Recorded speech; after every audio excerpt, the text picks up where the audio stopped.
Friends, আজকে 22শে November 2024। আজকে আমার YouTube channel Chandan the travel ব্লগারে আর একটা বেড়ানোর ভিডিও নিয়ে আপনাদের সাথে উপস্থিত হচ্ছি।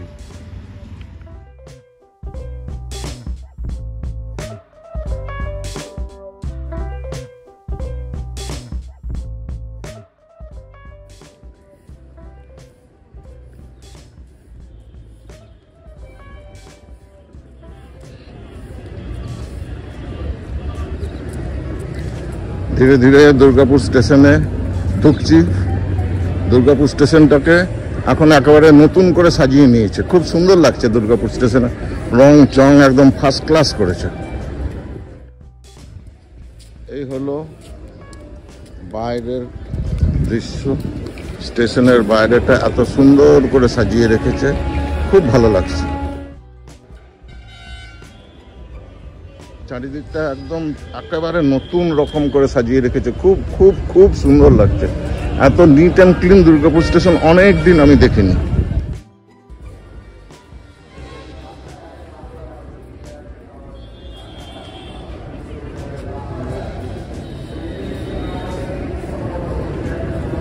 র্যাম্প আছে, কোনো অসুবিধা নেই, ধীরে ধীরে উঠে যাব।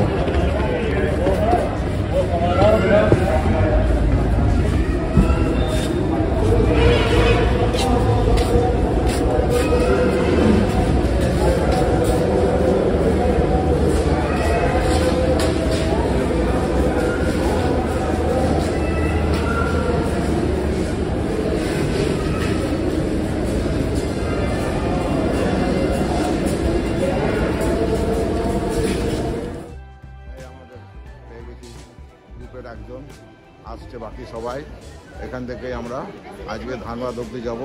12019 হাওড়া ধানবাদ, হাওড়া রাঁচি শতাব্দী এক্সপ্রেসে। তারপরেরটা ওখানে গিয়ে আবার কথা হবে।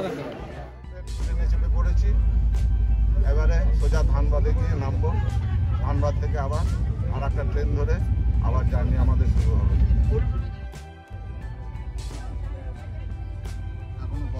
শেষ করে উঠতে পারেনি সবাই, সিট খুঁজে বেড়াচ্ছে।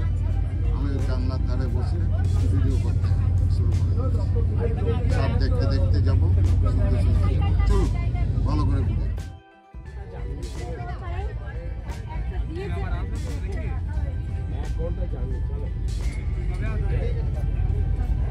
আসলে আমাদের একদিকে লাগেজ ঢুকিয়ে দিয়েছে অন্য জায়গায়,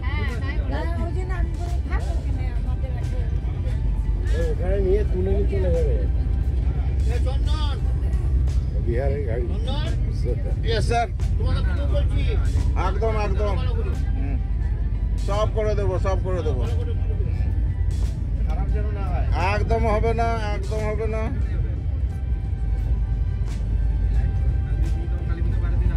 আর একবার, আর একবার।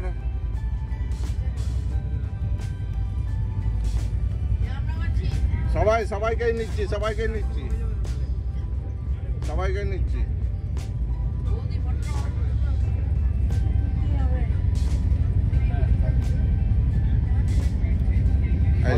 দাদা আমার পাশেই আছেন, দাদারও ছবি তুলে নিচ্ছি।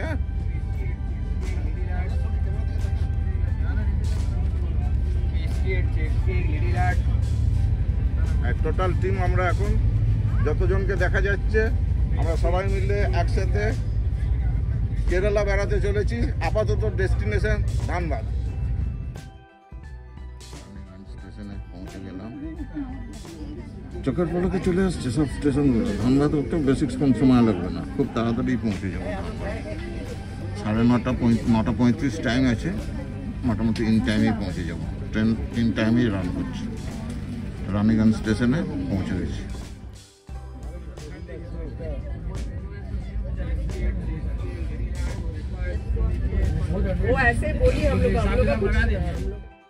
স্টেশনে দাঁড়িয়ে আছি, এখনো ঘন্টাখানেক বাকি আছে ট্রেন আসতে। একটা মজার জিনিস, এই প্ল্যাটফর্মটা দুদিক থেকেই ট্রেনে চাপা যাবে, সেরকম একটা প্ল্যাটফর্ম, যেটা আমি বোম্বে সাবারবানে অনেক দেখেছি। এই প্ল্যাটফর্মটা দুদিক থেকেই চাপা যাবে। আরও ভালো করে আপনাদের দেখাচ্ছি। সহযাত্রীরা সবাই এখানে বসে আছে, হাসি মস্করা করতে ব্যস্ত আছে। এই ট্রেনের জন্য এরা সবাই বসে আছে। দাদারা বৌদিদের জন্য চা আনতে বাইরে বেরিয়ে গেছিলেন। হ্যাঁ, অনেক অনেক কিলোমিটার নাকি হেঁটে এসেছেন, হেঁটে চা নিয়ে বৌদিদের জন্য এনেছেন। গুড সার্ভিস, সারা বছর বৌদিরা দিয়েছে, আজকে সকালবেলা দাদারা দিয়েছে। ধন্যবাদ দাদাদের। তো প্রচুর হেঁটেছেন, বৌদিদের জন্য চা আনতে গেছিলেন, হাঁপিয়ে গেছেন। হ্যাঁ, ওই জন্য মাথা নিচু করে বসেছিলেন, হয়রান হয়ে গেছে। হ্যাঁ, তবে চাটি বড় সুন্দর করেছে। বাহ, হ্যাঁ আমরা খেলাম, একটু ঠান্ডা ছিল, বাকি আর সবটাই ঠিকঠাক ছিল। শীতকালের দিনে গরম তো পাবেন কোথায়? হ্যাঁ তা ঠিক। আবার 10 কিলোমিটার হেঁটে আনতে গেছিল ধানবাদ স্টেশন থেকে। হ্যাঁ, বিশাল ব্যাপার। হ্যাঁ, মোটামুটি ট্রেনে উঠে পড়েছি। আপাতত দুদিনের জন্য এই আমার ঘর বাড়ি সব কিছু। 22 তারিখ 11:35 ট্রেন ছাড়বে, এখনো ছাড়েনি। আর 23 তারিখ পুরো সারাদিন আমরা ট্রেনে থাকবো। 24 তারিখ 12:30টার পরে আমরা এর্নাকুলাম জংশনে নামবো। এই ততক্ষণ অবধি এই ট্রেন জার্নি আপনারা সঙ্গে থাকবেন।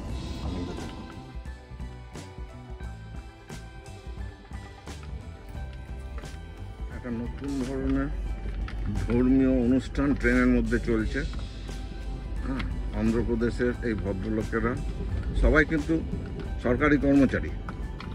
হ্যাঁ, কিন্তু আমাদের যেমন বাংলায় আমরা শ্রাবণ মাসে যাই শিবরাত্রির সময় শিবের মাথায় জল দিতে, এনারা চললেন সবরমালায় আশ্রমে মন্দিরে, সেখানে পুজো দেবেন, নিজেদের শ্রদ্ধা অর্পণ করবেন এবং তারপরে এই বস্ত্র পরেই 41 দিন সন্ন্যাস জীবন যাপন করবেন। এই তারই একটা প্রক্রিয়া এখানে চলছে, সন্ধ্যাকালীন প্রক্রিয়া। আমি সেটা ওনাদের পারমিশন নিয়ে একটু ভিডিও রেকর্ডিং করে আপনাদের জন্য রাখছি।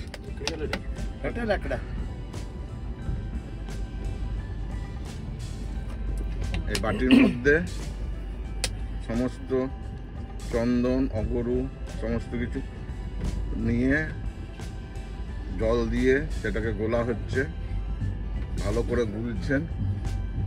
সব থেকে সিনিয়র ব্যক্তি এগুলো গুলে রেডি করছে, অভিজ্ঞতা আছে ওনার, সেই জিনিসগুলো রেডি করছেন। এরপরে এগুলো প্রত্যেকের কপালে উনি তিলকের মতো করে এঁকে দেবেন। এখানে আরো জল নেওয়া হচ্ছে, সেই জল এখানে দেওয়া হবে। বাকি মিশ্রণগুলো যাতে ঠিক মতো করা যায় তার প্রক্রিয়া চলছে, সেগুলো সমস্ত মেশানো হচ্ছে।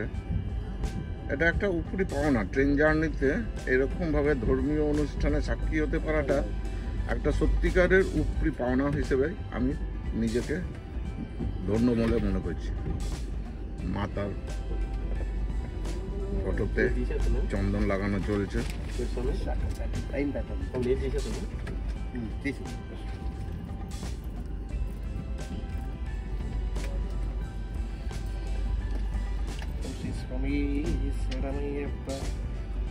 హరిహర సుతనే శరణయ్యప్ప, ఆపద బాంధవుని శరణయ్యప్ప, గణాపక్షికుని శరణయ్యప్ప, అఖిలాండ కోటి బ్రహ్మాండ నాయకుని శరణయ్యప్ప, అన్నదాన ప్రభులే శరణయ్యప్ప, అయ్యప్పనే శరణయ్యప్ప, శరణయ్యప్ప, శరణయ్యప్ప, శరణయ్యప్ప, ఎరివేలు చేస్తావే శరణయ్యప్ప, వావర్ స్వామి శరణయ్యప్ప.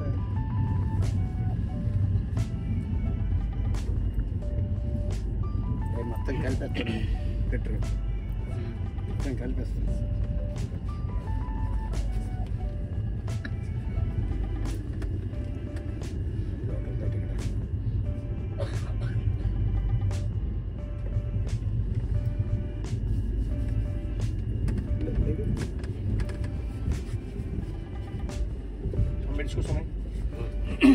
চন্দনের প্রলেপ মাথায় লাগাচ্ছেন,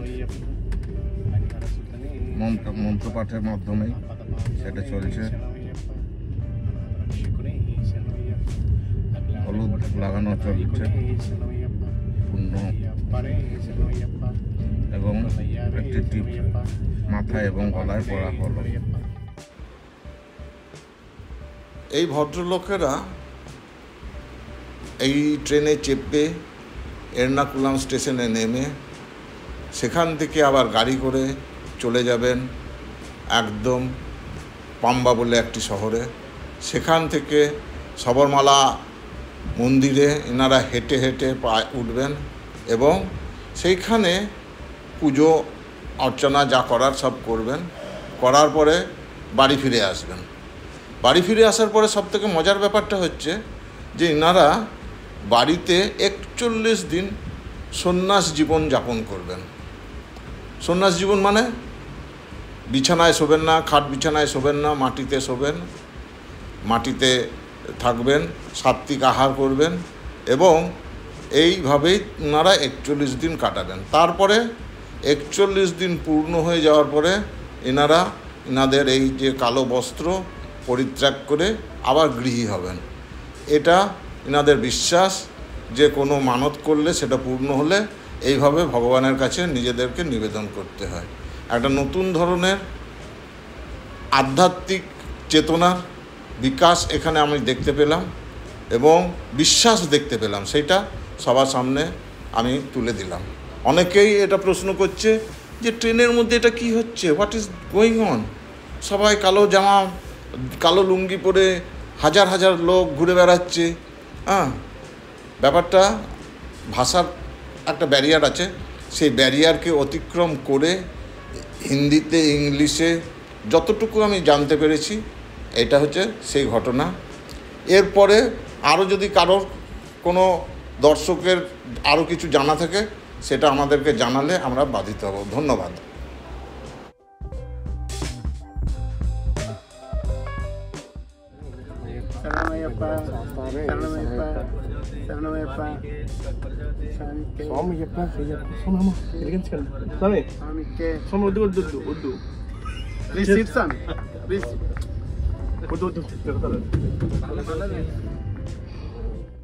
দীর্ঘ 50 ঘন্টার জার্নি শেষ করে এর্নাকুলাম স্টেশনে অবশেষে আমরা নেমেছি। এবং এটা আমাদের কেরল ভ্রমণের প্রথম পর্ব এখানেই সমাপ্তি হচ্ছে। এরপরে আমরা ধীরে ধীরে এগিয়ে যাব রেল স্টেশনের বাইরে বেরিয়ে ট্রেন হোটেলের উদ্দেশ্যে।